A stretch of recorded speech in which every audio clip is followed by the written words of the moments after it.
Graça e paz, queridos. Pode se assentar, fique à vontade. É muito bom estar aqui.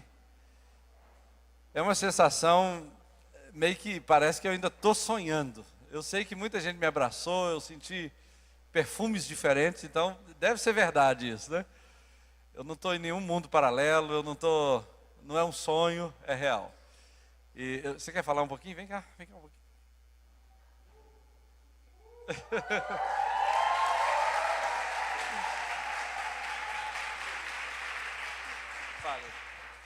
Gente, que coisa boa estar aqui. Depois de todos esses anos, parece que a gente nem passou todos esses anos, né? E que coisa passou, né?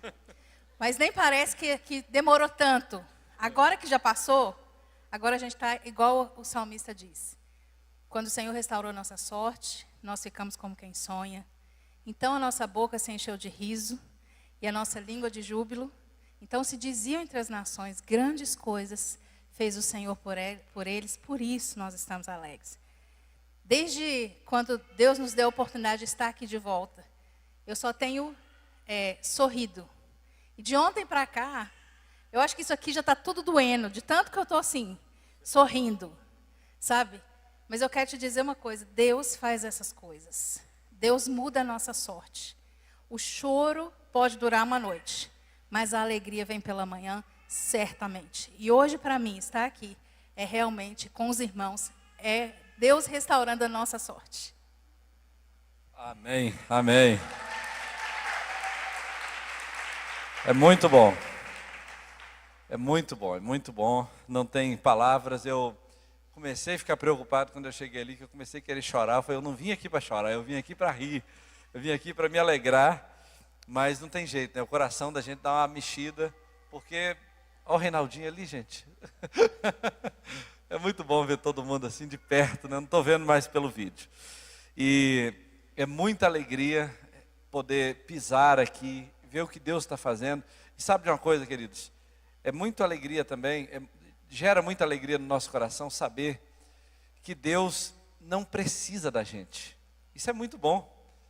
Eu sei que a gente tem um vínculo e um carinho e um amor muito grande uns pelos outros, e a gente, se pudesse, ficaria junto o resto da vida, e vamos ficar na eternidade, mas Deus não precisa da gente, é a gente que precisa dele, e Ele faz tudo que Ele tem que fazer, conosco ou sem nosco, Ele dá um jeito, Ele faz acontecer, né? E eu fico muito grato por isso. Eu lembro que quando eu estava aqui, eu dizia o tempo todo, olha gente, Deus não precisa de mim, Deus pode fazer essa igreja funcionar sem mim, e se algum dia eu morrer, eu pecar, alguma coisa escandalosa acontecer e eu não puder ser mais pastor, essa igreja tem que continuar sendo igreja, porque ela é de Jesus, ela não é minha, eu não sou dono de nada, e eu sei que eu não sou dono de nada em nenhum aspecto, eu sou realmente servo de Deus, e pela misericórdia dele,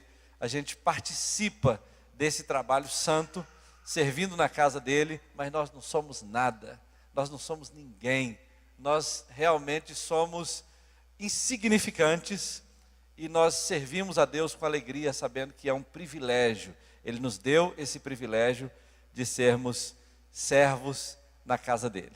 Eu quero compartilhar com vocês uma palavra hoje. Eu estou vendo vários rostinhos aqui, conhecidos, e alguns que eu não conheço, mas vou conhecer. E, na verdade, vocês fizeram uma surpresa para mim, porque eu achei que eu ia falar para os jovens, né? Embora eu não vejo nenhum idoso aqui, além de mim, obviamente, mas eu pensei que ia ser só uma reunião de jovens, só o pessoal dos jovens, e eu vendo a igreja toda assim, realmente me dá uma surpresa muito grande no coração, e me faz repensar um pouquinho o que eu tinha pensado em falar. Eu vou falar o que eu tinha pensado, mas talvez com abordagem um pouquinho diferente. Eu quero te convidar para abrir comigo a sua Bíblia no livro de Jonas. É um livro pequeno e há mais de 15 anos atrás, eu preguei sobre esse livro aqui, mas nenhum de vocês certamente vai lembrar. E o que eu vou pregar hoje não é o que eu tinha pregado naquele tempo. E na verdade, eu quero compartilhar algo com vocês porque eu creio que Deus tem uma intenção de provocar em nós um senso, de certa forma, crítico, de por que nós servimos a Ele, por que nós fazemos o que fazemos, por que nós não estamos lá fora fazendo o que a nossa carne quer, por que Ele nos escolheu para fazer parte do que nós estamos fazendo aqui.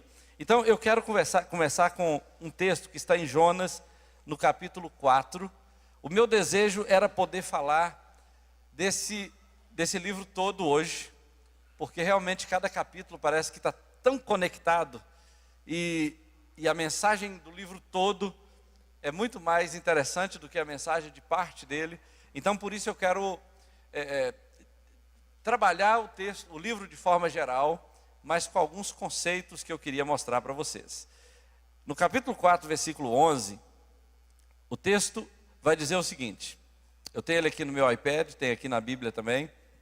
Ele vai dizer assim: e você não acha que eu deveria ter muito mais compaixão da grande cidade de Nínive, em que há mais de 120 mil pessoas que não sabem distinguir entre a mão direita e a esquerda, e também muitos animais? Deus está perguntando para Jonas. Deus está provocando em Jonas uma autoavaliação. Jonas estava discordando de Deus de muitas coisas. Desde o início, de quando ele saiu de casa para desobedecer a Deus, ele estava discordando de Deus. E Deus aqui está perguntando para ele: olha, Jonas, vamos avaliar seus pensamentos. Vamos avaliar seus questionamentos. Por que eu estou falando isso aqui hoje? Por uma razão simples. O que jovem mais sabe fazer é perguntas. A gente tem muitas perguntas. Eu me sinto jovem nesse sentido. Eu tenho muitas perguntas também. Você lê um texto bíblico e você tem mais pergunta do que resposta. Você tem que tomar uma decisão, você tem mais pergunta do que resposta. Você tem que namorar, você tem mais pergunta do que resposta. Você tem que tomar uma decisão de servir em algum aspecto da liderança, você tem mais pergunta do que resposta. E Jonas é uma dessas pessoas que não dá para sabermos exatamente qual era a idade dele, mas dá para saber uma coisa: o comportamento dele mostra que, ainda que ele fosse velho, ele tinha um espírito jovem. Ele tinha muitas perguntas. Ele se sentia na liberdade de não fazer o que Deus mandava ele fazer, quando ele achava que era a melhor decisão. Imagina, Deus fala assim: faz isso. E ele fala: Deus, vai me desculpar, mas dessa vez não vai dar não. E tinha uma pessoa na Bíblia, Moisés. Moisés fez a mesma coisa. Uma vez Deus falou com Moisés assim: Moisés, eu vou destruir todos os judeus, eu vou acabar com esse povo e vou fazer uma nação nova, baseado em você, igual a você. Olha que proposta. Imagina Deus falar: vou fazer uma nação igualzinho Josiel. Você ia ficar feliz ou triste? Imagina todos os 7 bilhões de habitantes da terra sendo igualzinho Josiel. Eu não sei se isso é bom ou se é ruim. O que você acha, Cris? Até a Cris igual ao Josiel. Você casado com você mesmo. Moisés falou o seguinte: Deus, é melhor o Senhor se arrepender do que o Senhor está pensando em fazer e não fazer. Porque se o Senhor está com um plano de destruir esse povo e fazer uma nação parecida comigo, antes do Senhor fazer isso, risca meu nome do livro que o Senhor escreveu. Ele se sentiu na liberdade de discordar de Deus. Eu sei por que ele fez isso. Por uma razão simples, que eu não vou falar agora, eu vou falar depois, em outro momento. Mas é interessante como pessoas na Bíblia, salmistas, como o salmista Davi, algumas horas se sentiram na liberdade de discordar de Deus, num sentido amoroso, vamos dizer assim, com temor, porque é claro, Deus é soberano, Deus é Senhor, Deus é Deus, mas se sentiu na liberdade de discordar de Deus, porque na visão dele, o que Deus pedia para fazer não estava certo. Isso, querido, só pode representar uma coisa: é alguém jovem, é alguém com espírito jovem, porque pessoas maduras, que já viveram muito, que já quebraram a cabeça muitas vezes, que já aprenderam com a vida, pessoas assim, elas são mais tranquilas em obedecer, porque elas sabem que a desobediência tem consequências. Elas sabem que a desobediência acaba te levando para alguma consequência que você não quer viver mais. Você já viveu, você já passou por essa estrada. Mas você vai encontrar nesse livro essa postura de Jonas. Jonas provavelmente foi escrito, esse livro foi escrito provavelmente no século 8. Provavelmente. Alguns falam que pode ser entre os 5 e o 3 antes de Cristo. Alguns afirmam, ontem mesmo eu estava lendo um dicionário que diz que foi no século 8, porque na verdade não há uma precisão em relação às datas de vários livros do Velho Testamento. Porém, em relação à data que ele foi escrito. Mas é interessante que o contexto histórico que apresenta esse livro, ele mostra por que esse texto foi escrito da maneira como ele foi escrito. O autor é desconhecido, ninguém sabe quem foi. Muitos sugerem que foi Jonas, mas seria muito estranho Jonas escrever a história dele do jeito que aquele livro foi escrito, né, relatando a desobediência, relatando a postura imatura dele, de discordar de Deus, de brigar com Deus, de ficar com raiva, de ficar em crise. Você vai ler o livro e vai falar, cara, esse profeta era estranho, esse profeta não devia estar na Bíblia, esse profeta parece que fumava uma maconha de vez em quando, e se comportava da maneira como ele estava se comportando. Mas não, ele era um homem de Deus, ele era um cara sério, ele era um cara que foi escolhido por Deus para ser profeta, mas ele se comportava de um jeito estranho. E aí, é interessante que o livro de Jonas, ele é um livro único no Velho Testamento. Não tem livro nenhum no Velho Testamento que se pareça com a maneira literária com a qual esse livro foi escrito. É muito interessante a maneira como ele está escrito. Você vai ver vários recursos literários que foram usados nesse livro, incluindo ironia. Você vai ver Deus sendo irônico, Deus usando a história de forma irônica para apresentar aquelas situações como elas foram colocadas. Nós vamos mostrar isso aqui de alguma forma. Você vai ver humor, você vai ver Deus tirando sarro com a cara de Jonas, assim, num sentido santo da história. Você vai ver Deus realmente adicionando um humor naquele livro. Tem hora que você tem vontade de rir quando você está lendo esse livro, porque não tem cabimento ter acontecido todas aquelas coisas. E você vai ver um drama. O drama apresentado naquele livro mostra o drama da humanidade, mostra o drama da minha vida, mostra o drama da sua vida, mostra o drama da história dos judeus.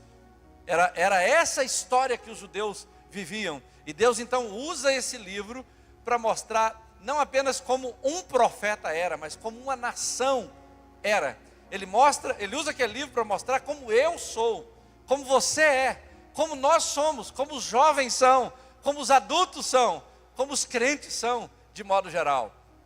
E você vai ver no desenrolar dessa história como é que isso acontece. Primeira coisa que você vê nesse texto, nesse livro, é a história do chamado de Jonas. Deus chama Jonas e fala assim, levanta-te e vai à grande cidade de Nínive, porque a sua iniquidade subiu até mim. Isso é um chamado. Deus, queridos, é aquele que está envolvido em toda a experiência de chamado que nós temos. Você não está onde está, fazendo o que está fazendo, porque você um dia decidiu ser assim, ou fazer o que você está fazendo. Na verdade é Deus que chama. A eleição vem de Deus. É Deus que te escolheu para ser quem você é. É Deus que te criou para ser quem você é. É Deus que está trabalhando na sua história para planejar e para construir o que você será como jovem, como adolescente. Ainda que você tenha um plano, ainda que você esteja estudando na universidade, ainda que você esteja sonhando ser alguma coisa, no final da história você vai ver, olha, Deus conduziu a minha história para eu ser quem eu sou, para eu fazer o que eu faço, para eu me tornar quem eu me tornei, porque é Deus que chama, é Deus que escolhe, e a gente age com muita liberdade, a gente toma decisões, a gente aprende, a gente vai e volta, mas é Deus que escolhe. Um dos exemplos que eu tenho para você da escolha soberana de Deus nessa questão pastor Marcos nunca pensou em sair de Viçosa, nunca quis sair de Viçosa, nunca planejou sair de Viçosa e nunca imaginou ficar 10 anos sem pisar em Viçosa. Isso nunca esteve nos meus planos, nunca pensei isso. Na verdade, Deus fez um plano sem falar nada comigo, e no dia que ele aconteceu, ele simplesmente aconteceu. Não estava no meu plano, Deus fez isso. Então Deus está nessa questão do chamado. A outra coisa, você vai ver a fuga de Jonas. Uma coisa estranha, como um profeta que sabe que Deus o vocacionou para ser o que ele tinha que ser, de repente se levanta, mas não para obedecer. Se levanta, mas não para ir. Se levanta, mas não para fazer o que Deus mandou. Se levanta para fazer o que Deus não queria que ele fizesse. Deus fala, vai para lá, e ele decidiu ir para cá. Ele simplesmente traçou o rumo que ele queria para a sua vida. E aí você vai ver o mar trabalhando nas mãos de Deus, porque você vai perceber que a natureza toda trabalha em favor do propósito de Deus. É Deus que controla a chuva, é Deus que controla o vento, é Deus que controla os furacões, é Deus que controla os terremotos, tudo está debaixo do controle de Deus. Muita gente acredita, por causa das variedades de teorias de evolução que existe ao redor do ambiente científico, muita gente pensa que se Deus criou o universo, ele entregou o universo para que as leis naturais fizessem com que ele funcionasse sozinho, mas na verdade essa não é a história que a Bíblia conta. Deus diz que ele controla, que ele faz, que ele é Senhor da história. E aí o mar trabalha em obediência à vontade de Deus. Você vai ver os marinheiros pagãos se comportando de uma maneira estranha para um grupo de pagãos, e você vai ver o peixe, você vai ver a oração de Jonas, num contexto muito estranho, porque ele teve a oportunidade de ter uma vida de oração fora daquele ambiente, mas agora ele estava numa circunstância muito difícil, orando dentro da barriga de um peixe, no fundo do oceano, do jeito que você vê a narrativa do texto. Então, você vai ver a pregação de Jonas, você vai ver a conversão dos ninivitas, você vai ver a planta e o verme, você vai ver o comportamento do rei, você vai ver toda aquele drama acontecendo, enquanto Deus está tratando de um problema apenas. Toda essa história é para Deus tratar de um problema do coração do homem, do meu coração, do seu coração, do coração do profeta. Então esse livro, queridos, esse livro foi escrito para pessoas que lutam com a questão da obediência, pessoas que têm dificuldade de entender algumas coisas e dificuldade de obedecer quando precisam obedecer. Esse livro foi escrito para pessoas que lutam com a questão do perdão, que têm dificuldade de perdoar, ou que têm dificuldade de trabalhar o coração depois que perdoou. Esse livro foi escrito para pessoas que enfrentam preconceitos ou hostilidades com grupos diferentes. Você tem facilidade de conviver com um determinado grupo, mas tem dificuldade de conviver com outro determinado grupo. Então, para pessoas que lutam com preconceito, com hostilidade, você vê um determinado comportamento e sente nojo, sente vontade de sair de perto, não acha que é para crente fazer parte. Então, esse livro foi escrito com essa intenção. E ele também foi escrito para aqueles que buscam compreender a natureza de Deus, para entender como Deus trabalha, como Deus controla as coisas, como Deus conduz a vida das pessoas, por que Deus faz o que Ele faz quando Ele faz, por que Deus age dessa maneira, que Deus é esse, o Deus de Israel, que escolheu o seu povo e que quis com que esse povo o obedecesse e manifestasse Jesus na terra. Como é a natureza desse Deus? E ele também foi escrito para aqueles que se sentem desafiados em relação à fé, aquelas pessoas que lutam para manter o coração alinhado com o propósito de Deus, mas algumas vezes ele crê, porém ele tem muitas dúvidas. Ele ama Jesus, ele quer continuar fiel a Jesus, mas ele luta com dúvidas na cabeça quando ele lê um texto bíblico ou quando ele vê um determinado evento acontecendo na sociedade ou na natureza, afetando talvez o bem-estar das pessoas, e ele então tem conflitos existenciais em relação a isso. Esse livro, ele foi escrito para aqueles que se sentem superados pela culpa e pelo fracasso, pessoas que não conseguem lidar com o passado, não conseguem lidar com os erros que cometeram, não conseguem lidar com o sentimento de culpa que ele carrega no coração. E ele também foi escrito para pessoas que lutam com a questão do arrependimento.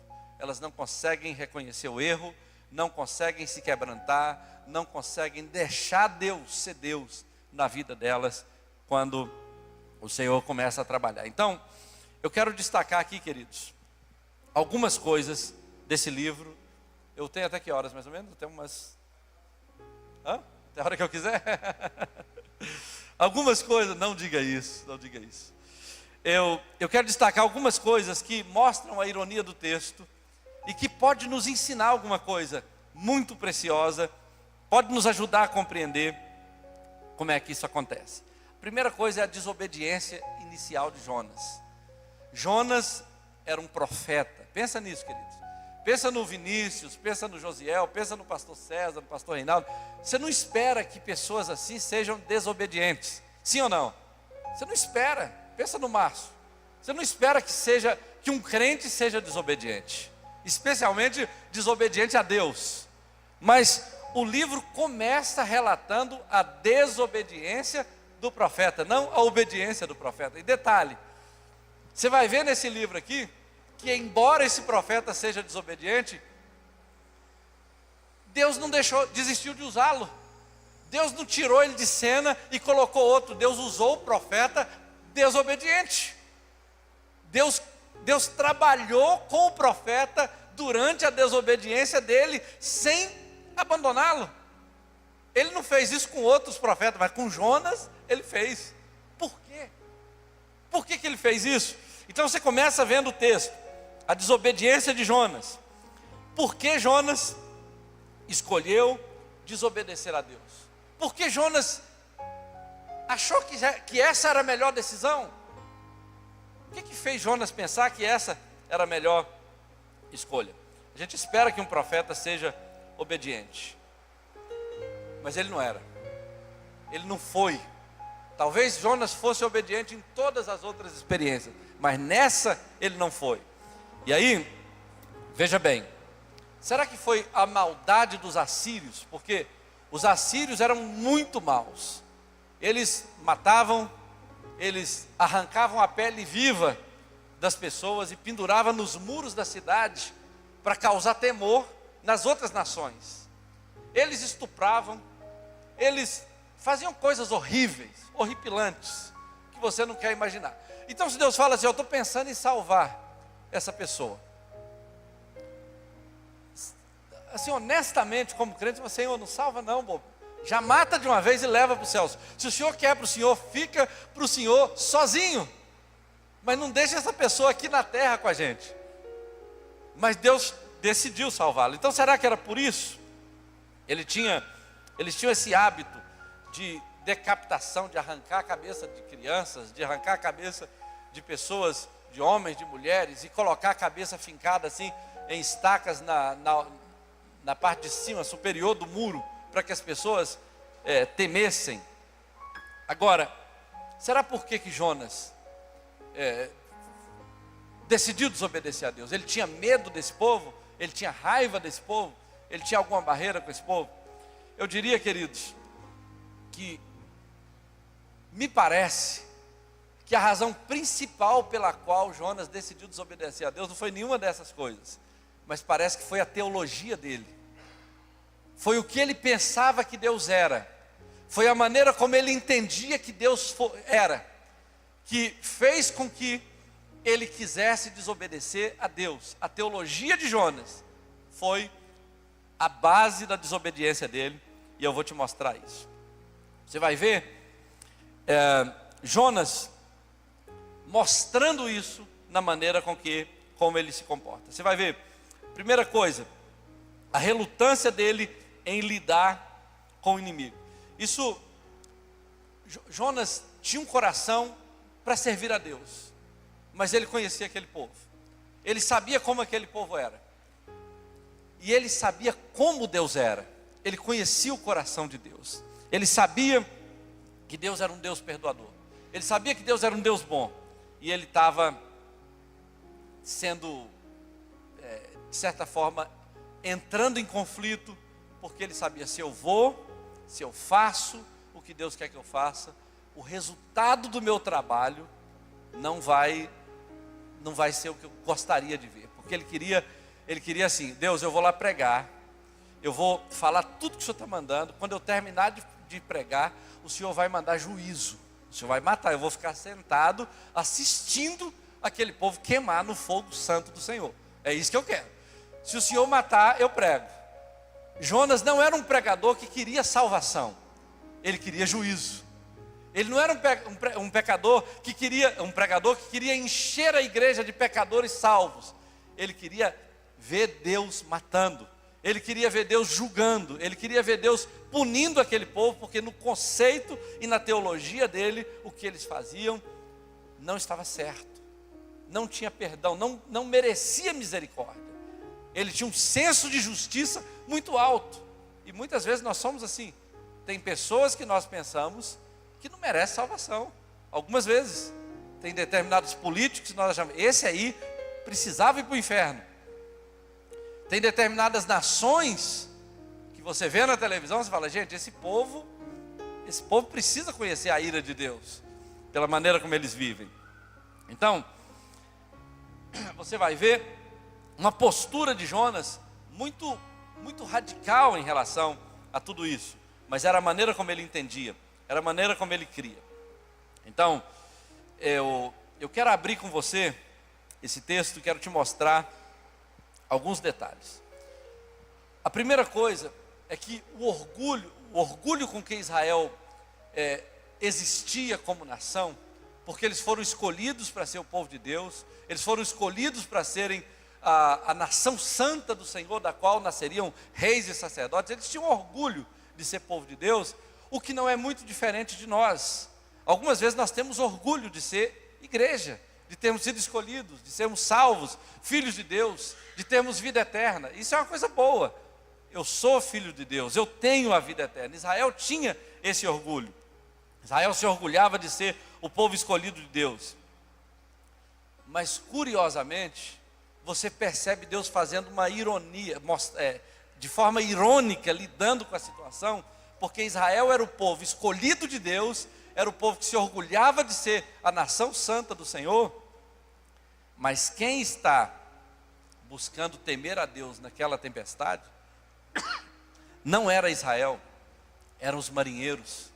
A tempestade veio, Israel estava dormindo no porão, e os marinheiros pagãos que não temiam a Deus, que não conheciam a Deus, estavam orando, estavam sondando o coração, estavam buscando saber o que está acontecendo, por que está acontecendo, por que nos sobreveio esse mal, quem pecou, quem cometeu algo que trouxe essa tempestade. Porque, na verdade, eles entendiam que se alguma coisa ruim estava acontecendo porque alguém pecou. Não tinha nada a ver com a vontade soberana de Deus apenas, tinha a ver com o fato de que se eu cometo coisas erradas, o mal virá sobre mim, e se eu faço coisas certas, só bênçãos virão sobre mim. Mas na verdade, algumas vezes, não é assim que funciona, a gente sabe que não é assim que funciona, mas nesse caso em especial, Israel está dormindo, Israel está num sono profundo, e os marinheiros pagãos estão orando, estão buscando a Deus, estão perguntando o que está acontecendo. Você vai ver uma outra coisa curiosa, os ninivitas, que representam aqui a nação má, pagã, hostil, cruel, que matava, que fazia tudo aquilo que eu descrevi, eles manifestam arrependimento, eles manifestam um coração quebrantado. Você vai ver o rei, quando tem notícia de que a pregação de Jonas está está ecoando pela cidade, quando ele volta para pregar, você vai ver o seguinte: o rei rasga a sua veste, veste um pano de saco, coloca cinza na cabeça e ordena para toda a nação: olha, todos os homens, crianças, mulheres e animais irão jejuar. Isso é um rei pagão dizendo: nós vamos buscar a Deus e nos arrepender para ver se haja misericórdia para nós. Uma nação pagã se arrependendo, uma nação pagã se humilhando, e Deus fala o seguinte: até os animais vão jejuar, até os animais, gritando, com fome, sem comer, esperando que Deus atenda a oração. O profeta dormindo, o profeta fugindo da vontade de Deus, a nação se orgulhando e em desobediência à vontade de Deus, os ímpios se arrependendo, os ímpios se humilhando, os ímpios buscando o favor de Deus. E aí você vai ver outro evento acontecendo na natureza. Você vai perceber, a criação natural trabalha em obediência a Deus. O mar obedece. A Bíblia fala que Deus manda uma grande tempestade e o mar se enfurecia contra o barco. Os marinheiros remavam para tentar atingir a terra, mas o mar não deixava. Por que o mar não deixava? Por que o mar insistia em impedir o barco de chegar à terra seca? Porque Deus mandou o mar provocar aquela tempestade. O mar a serviço de Deus, o mar em obediência a Deus, o mar fazendo a vontade de Deus. Você vai ver a tempestade soprando contra o barco, e os marinheiros jogando os pertences no mar, limpando o navio, tentando aliviar a carga do navio para que houvesse possibilidade de sobrevivência. E o profeta dormindo, o profeta em desobediência, a nação fugindo de Deus, descumprindo a vontade de Deus. E aí Deus manda o peixe vem, engole Jonas. Jonas vai para o fundo do mar, e o peixe fica lá com Jonas. Talvez o peixe nem quisesse comer um profeta desobediente daquele, mas ele teve que segurar Jonas lá no fundo do mar. Enquanto Deus não fala, vomita ele em Nínive, o peixe continuou com ele, passeando com ele pelo fundo do mar. Jonas ora, Jonas se arrepende, você vê a oração de Jonas. Jonas fala: Senhor, será que um dia eu voltarei a ver o teu santo templo? Deus não fala nada. Deus nem conversar com Jonas conversa. A Bíblia fala que Deus fala ao peixe. O profeta estava num estado tão ruim que Deus não fala com ele fala ao peixe. Aí o peixe vai para a praia de Nínive e vomita Jonas lá, para Jonas pregar. A pregação de Jonas, a mais hostil possível. O profeta estava mal-humorado. E aí depois Deus manda uma planta. A planta cresce. Eu estou só te dando um panorama, porque nós não vamos conseguir trabalhar o texto tão profundamente. Ele manda uma planta, a planta cresce, Jonas se alegra na sombra daquela planta. Depois Deus manda um verme, o verme obedece, a planta obedeceu, o verme obedeceu, comeu a planta morreu. E depois Deus manda um vento quente, o vento vai e sopra, causa uma ferida na cabeça do profeta. E Deus manda o sol arde na cabeça dele. Toda a natureza obedecendo a Deus, mas o único que não obedecia a Deus era o profeta. O único que resistia no coração em obedecer a Deus era o profeta. Então, nós temos aqui um retrato de como nós nos comportamos quando a nossa teologia não está bem clara na nossa cabeça. Jonas entra num diálogo com Deus e ele vai falar no capítulo 4 com Deus o seguinte: olha Deus, eu me comportei assim porque eu sabia que se eu pregasse para aquele povo, e se aquele povo se arrependesse, o Senhor ia se arrepender do mal que estava para fazer sobre eles, e não o faria. E porque eu sabia que o Senhor estava para salvá-lo, Se eu pregasse, eu preferi não pregar, porque eu não acreditava que aquele povo merecia ser salvo. Era a teologia dele, era como ele entendia, era como ele pensava. Agora, nós temos um paralelo nesse texto, nós temos um contraste nesse texto, porque em Mateus capítulo 12, a partir do versículo 38, Jesus diz: assim como Jonas ficou 3 dias e 3 noites no ventre de um peixe. Ele cria um paralelo para mostrar o seguinte: Jonas é um tipo de Cristo. Jonas representa Cristo. Olhe para Jonas e você vai ver Cristo. Como você vai ver Cristo? Olhando para Jonas, sendo que Jonas era uma pessoa desobediente. Como você vai ver Cristo em Jonas, sendo que Jonas tinha uma teologia que fazia ele crer que Deus era tão bom, que era melhor não pregar para o pecador, porque o pecador poderia se converter e poderia ser salvo. Como Jonas pode representar Cristo? Como Jonas pode ser um paralelo ou um tipo de Cristo? Olha bem, Jonas é um tipo de Cristo da seguinte maneira: Jonas representa aquele que é chamado para obedecer, mas desobedece. Jesus é aquele que foi obediente até a morte, e morte de cruz. É aquele que não fez a sua própria vontade, ele fez a vontade do Pai. Ele escolheu fazer a vontade do Pai. Jonas é um modelo imperfeito de Cristo, Jesus é um modelo perfeito de Filho de Deus. Jonas é aquele que anda que põe a sua vida num curso que ele entende que é o certo, que é o melhor. Jesus é aquele que andou dentro de um plano traçado por Deus. Ele veio para dar a sua vida. Ele veio para dar a sua vida pelos pecadores. Ele veio não apenas para trazer uma mensagem que provocasse arrependimento, mas ele veio para ser a oferta, para ser o sacrifício. Ele disse: Jonas ficou 3 dias e 3 noites e foi vomitado. O Filho do Homem vai morrer, vai ficar no seio da terra, não porque ele desobedeceu, mas porque ele obedeceu, porque ele cumpriu o propósito dele. Há uma diferença muito grande entre sofrer porque desobedeceu e sofrer porque obedeceu. Esse é o paralelo. Jesus é aquele que deu a vida, é aquele que sofreu, pagou um altíssimo preço, mas por obediência, por fazer o que Deus chamou ele para fazer. E então, Jonas e Jesus provocam um terceiro modelo, que é o modelo que eu e você queremos ser.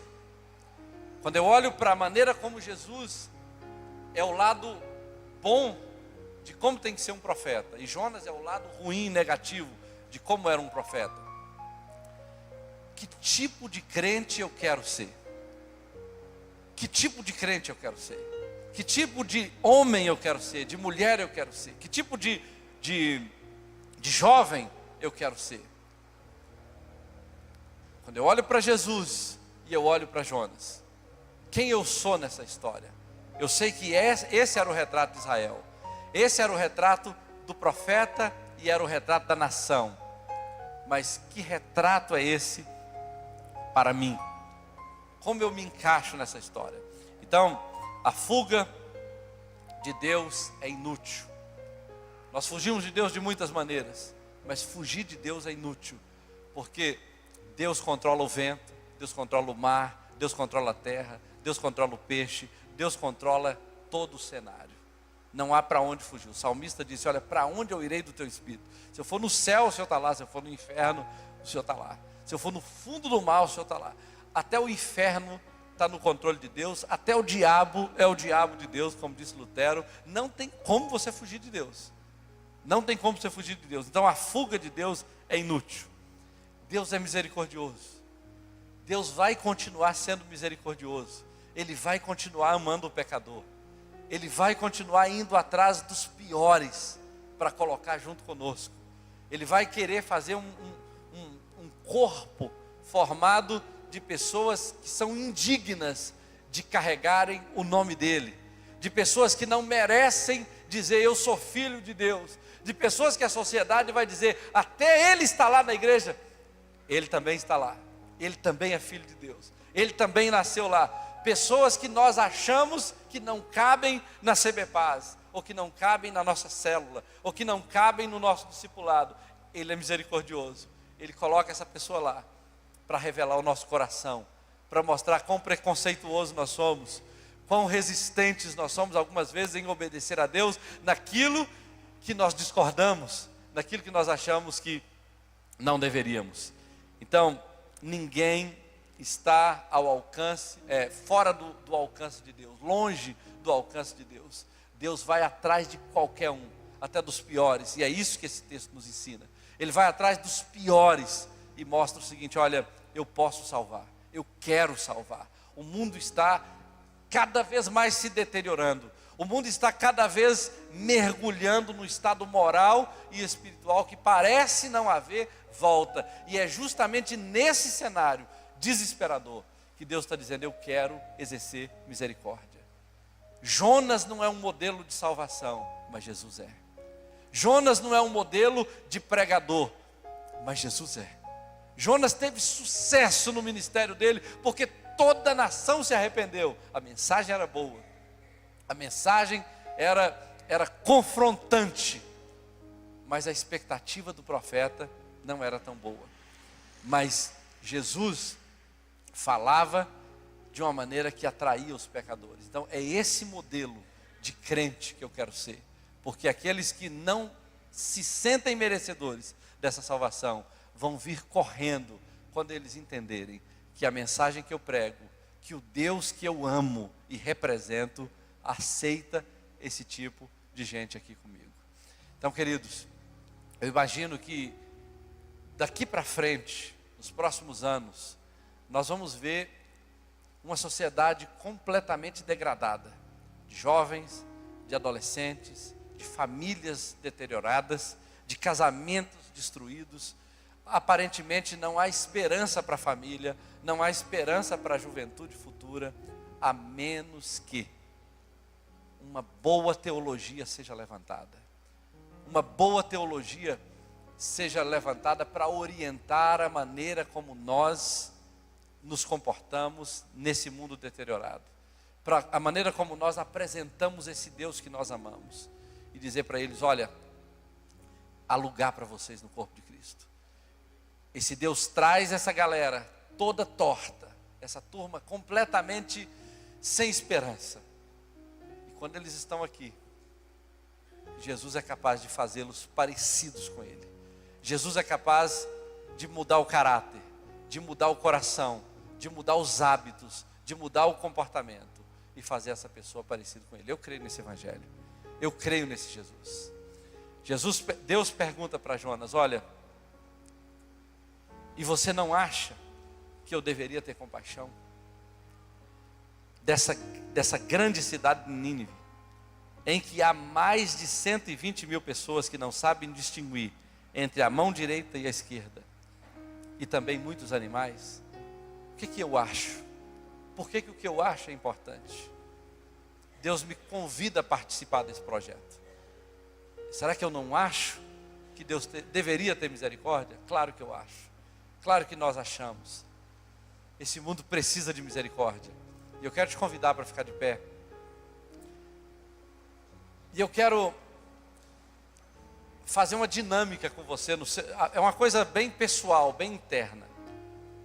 Mas eu queria que você olhasse para dentro de você e pensasse assim: quem eu realmente não gostaria que se viesse para a minha célula, ou que se viesse para o Ponto Jovem, ou se começasse a andar muito perto de mim, eu não ficaria confortável, mesmo sendo crente, mesmo amando Jesus e querendo que o mundo inteiro seja salvo, mas eu não ficaria confortável. Eu ficaria realmente sem ambiente se essa pessoa, se esse tipo de gente se aparelhasse comigo e quisesse o que eu tenho. Não precisa dizer em voz alta. E isso eu quero que você pense o seguinte: pense em termos de filosofia de vida, em termos de estereótipo, cor, cor de pele. Cor de pele. Pensa em termos políticos. Sabe por quê? Por que nós precisamos pensar isso, queridos? Porque é isso que define que tipo de igreja nós somos. É isso que define quem nós somos, pessoalmente. Obviamente a instituição CBPAS não coloca bloqueio nenhum, dizendo assim, ó, esse tipo de gente não pode estar aqui. Mas somos nós que colocamos. Somos nós que dizemos. Isso é pessoal. Isso é quem nós somos, como nós somos formados, como a sociedade modela a maneira que nós temos que ser. Pensa assim, olha, que tipo de gente eu realmente ficaria desconfortável se ele estivesse muito perto de mim, ou perto dos meus filhos, ou perto da minha mulher, ou perto do meu marido, ou perto do meu pai ou da minha mãe. Que tipo de gente? Porque isso vai dizer para você se você é uma pessoa que em algum aspecto se parece com Jonas, e se você precisa caminhar com Deus na barriga do peixe, no fundo do mar, fazer um passeio com Deus no fundo do mar, para Deus tratar o seu coração, para Deus tratar o meu coração. Queridos, eu já descobri cada coisa no meu coração, que eu falei, Deus, não é possível que esse negócio está lá. Mas quando a gente lê uns textos assim, a gente fala, eu sou assim também, eu sou Jonas. Em alguns aspectos eu sou Jonas. Então feche os seus olhos um pouquinho e faça isso. E aí nós vamos orar ao Senhor. Pai querido, nós nos colocamos diante do Senhor nessa noite de reflexão, de avaliação. Talvez a gente quisesse muito que fosse um dia de choro, de quebrantamento, mas às vezes é um dia de perguntas, de autoexame do nosso coração, porque o poder do Senhor, Ele pode se manifestar na nossa fraqueza. Nós precisamos conhecer quão fraco nós somos, para nós deixarmos o Senhor ser forte em nossa vida. E eu oro, Senhor querido, nesse dia, para que o Senhor revele o nosso coração, para que o Senhor revele para nós mesmos o nosso coração, e nos ajude, Senhor amado, a ver como o Senhor vê, a amar como o Senhor ama. Nós estamos num ambiente, Senhor, onde tem tanta mudança, tanta coisa bombardeando, Senhor, os nossos valores. E é claro que nós não queremos ser liberais, nós não queremos, ó Deus, ser aquele tipo de gente que simplesmente abre mão dos valores e deixa a vida correr solta. Nós queremos te amar, nós queremos estar sustentados numa base sólida, numa teologia saudável. Nós queremos, ó Deus, mostrar para o mundo que o Senhor realmente é bom, que o Senhor é Deus. Mas, ó Deus querido, queremos carregar essa glória num vaso de barro que somos. E muitas vezes, ó Deus, desconhecemos o tipo de coração que temos. Eu oro nesse dia, Senhor, para que o Senhor nos ajude a vencer as barreiras de preconceito, raciais, éticas, morais que muitas vezes nós temos. E nos ajude, ó Deus querido, a navegar no meio de um mundo caído e corrompido. Assim como Sadraque, Mesaque e Abednego andaram numa fornalha de fogo, sem chamuscar um fio de cabelo da sua cabeça, assim também nós queremos ser aqueles, ó Deus querido, que fazem a vontade do Senhor, vivem para a glória do Senhor, mas vivem de uma forma livre, onde o Evangelho possa produzir transformação, onde a mensagem que carregamos possa mostrar para o mundo a esperança, a salvação. O céu mantém suas portas abertas, e aqueles que vêm podem experimentar cura, podem experimentar transformação. Eu oro, Senhor, nesse dia, para que o Senhor cure o nosso coração, de toda barreira, de todo bloqueio social que nós temos construído ao longo do tempo, de toda barreira étnica, racial, que porventura nós temos. E nos ajude, ó Deus querido, a ser um povo de olhos abertos, de coração aberto, de mãos estendidas, que possam ser cordas humanas que vão alcançar em longa distância aquelas pessoas que precisam ser alcançadas. Porque é para isso que existimos como igreja, para sermos sal da terra e luz do mundo. Nós oramos nesse dia, Pai, te agradecemos no nome de Jesus. Amém e amém. Deus te abençoe. Isso é só um pouquinho da reflexão que nós vamos fazer e vamos trabalhar mais outras coisas a partir desses dias aí. Vamos nos encontrar muito mais. Deus te abençoe. Eu quero devolver a palavra para o Vinícius e mais uma vez eu quero externar minha alegria de estar com vocês, queridos. Mais uma vez, eu estou aprendendo de novo. E tem uma coisa, eu vim aqui com uma expectativa. Muita gente falou assim, olha, eu quero receber muito de você. Eu falei, eu também. Eu vim aqui para receber muito de vocês, de ver vocês, de ver o que Deus está fazendo, aprender com vocês o que Deus está fazendo na vida de vocês. E eu quero essa troca de experiência, porque eu sei que eu vou levar muito daqui também. E isso vai modelar o que nós vamos viver lá daqui para frente, em nome de Jesus. Vinícius.